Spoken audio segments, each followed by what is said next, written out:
On continue notre événement avec Denis Ladegaillerie de Believe Digital.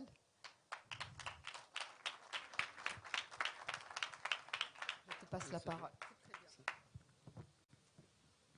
Vous m'entendez bien? Bon. Bonsoir à tous. D'abord, je suis très heureux d'être ici dans le prolongement de ce que disait Jean-Noël, pour vous donner un petit peu une illustration avec l'expérience que moi j'ai eue de la création et du développement de Believe Digital et de l'évolution et de l'impact de la transformation technologique sur un secteur comme l'industrie de la musique.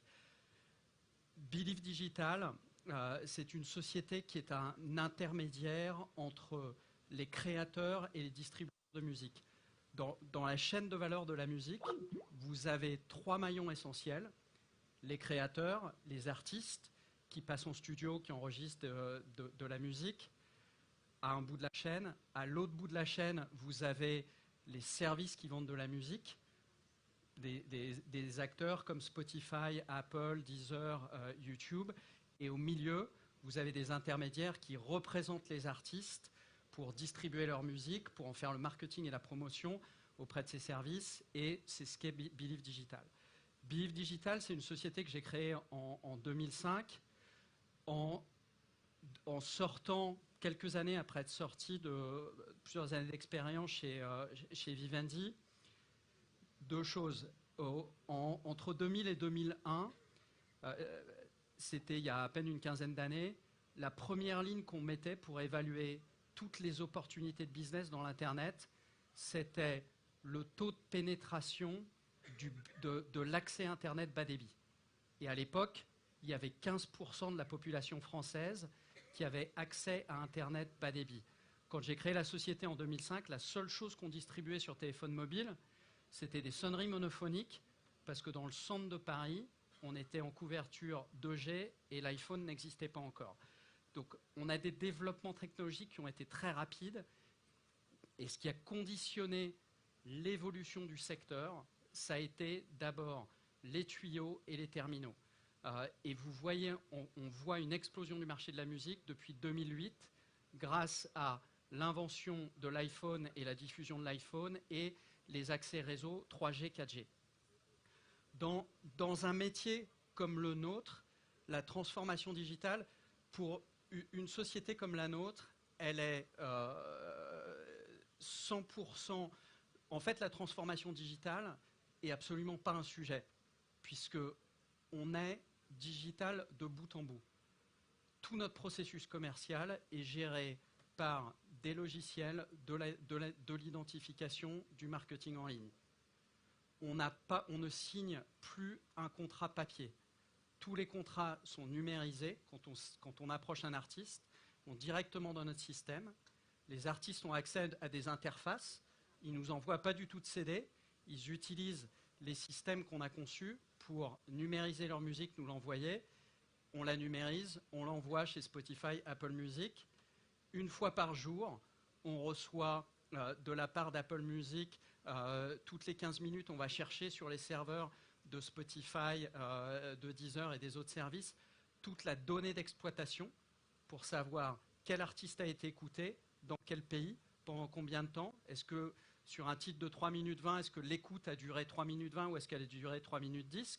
Est-ce qu'elle s'est faite à partir d'un iPhone ou est-ce qu'elle s'est faite à partir d'un téléphone Android, etc., etc. Et tout notre cœur de métier, la manière dont on pilote l'activité est liée est complètement pensée autour du digital. Et il y a 2 facteurs clés de succès. J'ai 3 facteurs clés de succès dans cette évolution. C'est la technologie, parce que c'est la technologie seule qui nous permet de gérer l'ensemble de ces processus et de gérer aujourd'hui. On gère Believe Digital, c'est un peu plus d'1,5 million d'artistes distribués dans le monde. C'est un peu plus de 400 millions d'euros chiffre d'affaires cette année et on est devenu en 10 ans le 4e plus gros acteur au niveau mondial en termes de revenus digitaux et en termes de nombre d'artistes distribués. Donc toute la technologie est absolument essentielle. L'analyse de la donnée, Et on est dans un monde aujourd'hui qui est un monde complètement globalisé.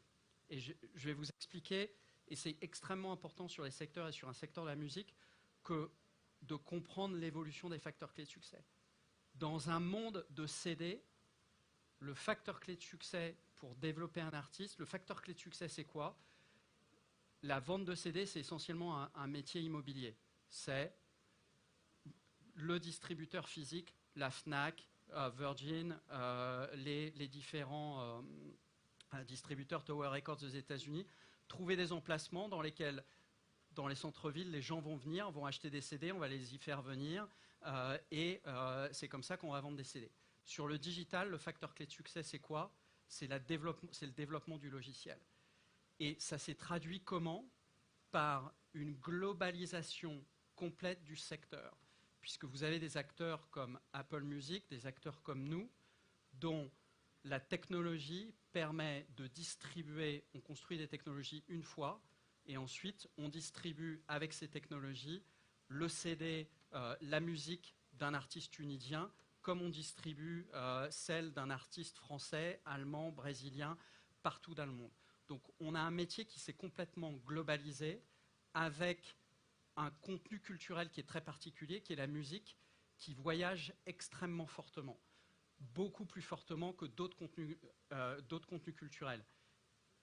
Quel que soit, il y a moyen un chiffre qui m'a beaucoup frappé, quand on vendait des CD, le volume des ventes de CD de n'importe quel artiste dans le monde, à l'exception de quelques grandes stars américaines, les ventes à l'extérieur du pays d'origine, c'est à peu près 5% des ventes totales. Donc rien du tout. Dans le monde numérique, on n'a pas un artiste aujourd'hui dont les écoutes générées à l'extérieur du pays d'origine ne représentent pas au moins 40% du total des écoutes. Pourquoi? Parce que vous avez de la musique qui auparavant n'était disponible en CD que dans un magasin local, qui se retrouve maintenant disponible sur une population de plusieurs milliards de personnes connectées, qui utilisent YouTube, qui utilisent Spotify, qui utilisent Deezer, et ça crée des opportunités et des opportunités de découverte. Donc la technologie a bouleversé complètement la chaîne de valeur. Et elle a accéléré, et c'est un élément qui est extrêmement important, et c'est un élément extrêmement important pour des pays, notamment pour la zone francophone, où on a une capacité de commercialisation beaucoup plus forte. Je vais prendre un exemple. On sort demain l'album d'un artiste de 17 ans, qui est un artiste français, qui s'appelle Petit Biscuit, et qui illustre bien l'intégralité de ce processus. Qu'est-ce qui s'est passé? Il y a 18 mois, il a commencé il était étudiant en première, et il a créé 4 titres chez lui, avec un logiciel. Il fait de la musique électronique. Et puis, il a commencé à les distribuer avec un service qu'on a développé, qui s'appelle TuneCore, dans lequel n'importe quel artiste au monde, quel que soit son niveau de développement, peut venir. Il a uploadé sa musique, ça lui a coûté 10 €, on a distribué sa musique. Et puis, au bout de 3 mois, on a regardé la donnée, on regarde tous les jours la donnée de ces artistes, et on s'est dit, tiens, mais c'est bizarre, il y a ce petit artiste-là qui s'appelle Petit Biscuit, qu'est-ce qui se passe? On commence à avoir des volumes de stream qui évoluent très fortement. On était allé regarder, il y avait un éditeur de Spotify qui avait bien aimé le titre, qu'il avait inséré dans une playlist de écouter de la musique douce et de la musique électronique un peu douce, écouter la musique douce le soir, et puis les gens avaient beaucoup aimé, on commençait à l'écouter. On a décroché le téléphone, on l'a appelé, on lui a dit « Tiens, est-ce qu'on pourrait faire quelque chose pour toi ?» Alors là, tout de suite, ses parents nous ont dit « Non mais attendez, il est en première, la priorité, c'est qu'il passe son bac. Donc vous pouvez faire tout ce que vous voulez, mais pas de concert, pas de festival, il passe son bac. Si vous voulez amener le titre en radio, allez-y, mais la musique d'abord.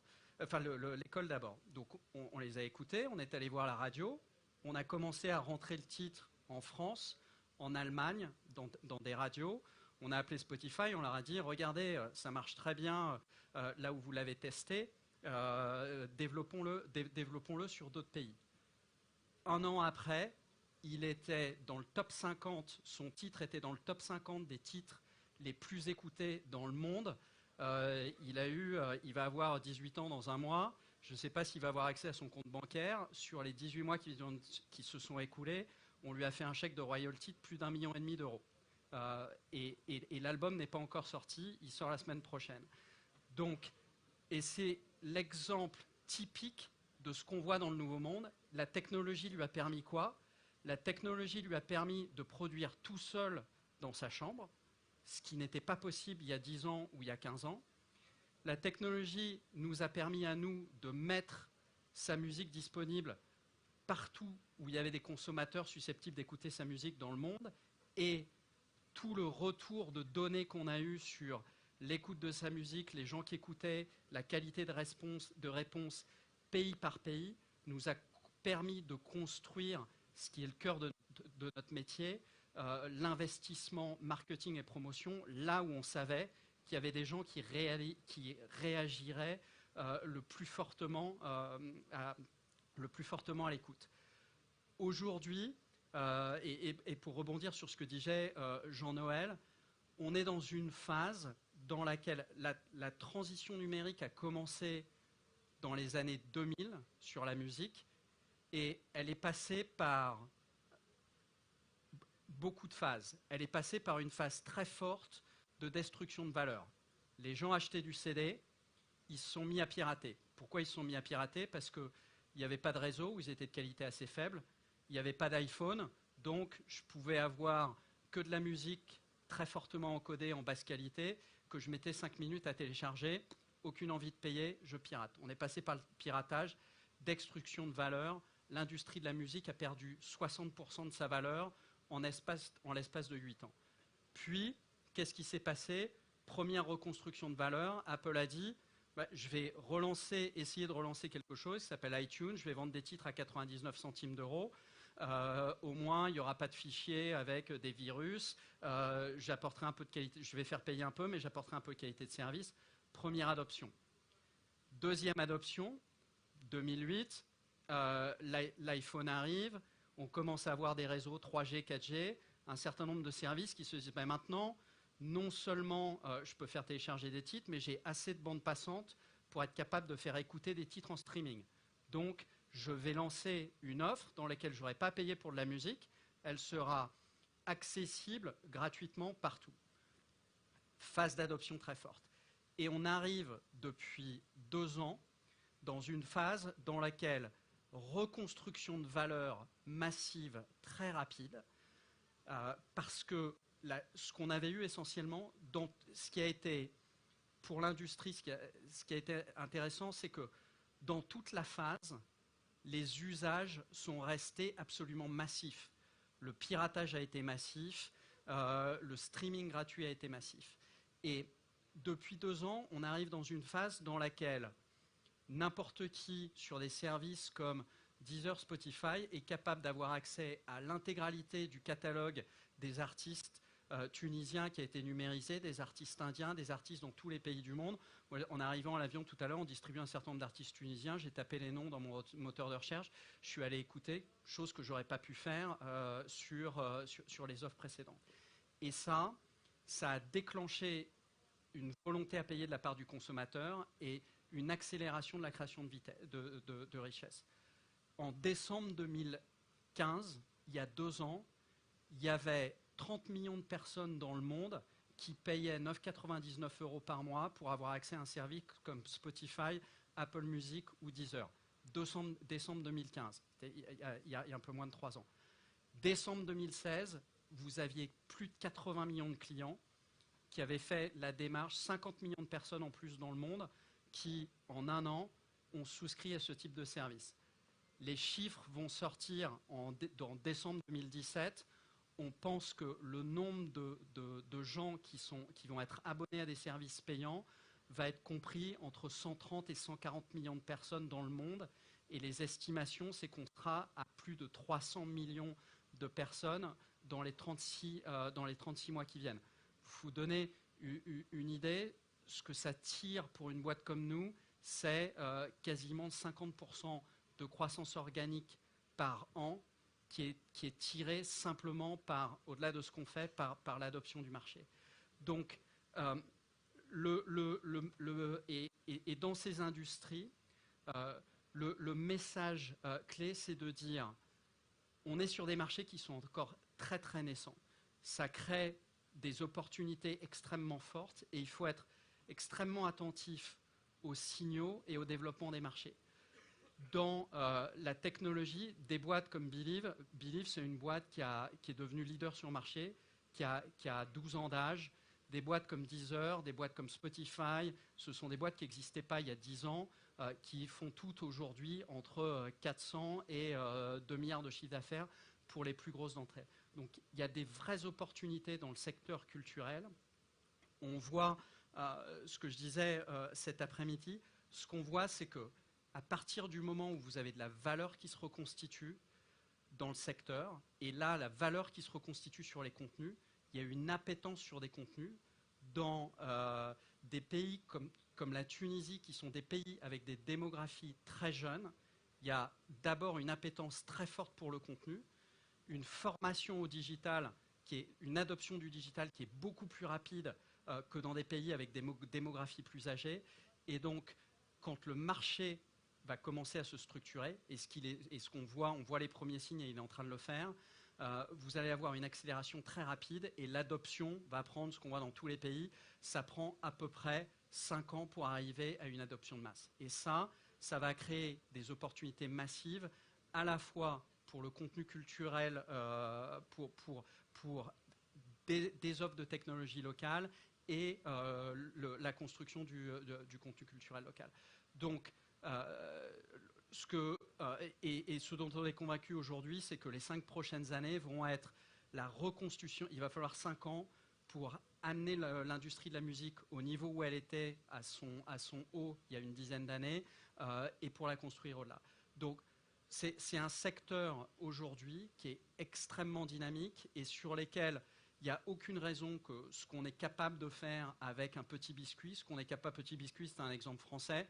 Je pourrais vous prendre un exemple de Philippines, d'un artiste philippino, d'un artiste indonésien, d'une artiste africaine. Vous avez dans tous les pays, on a construit des histoires où on a développé des artistes locaux en artistes régionaux.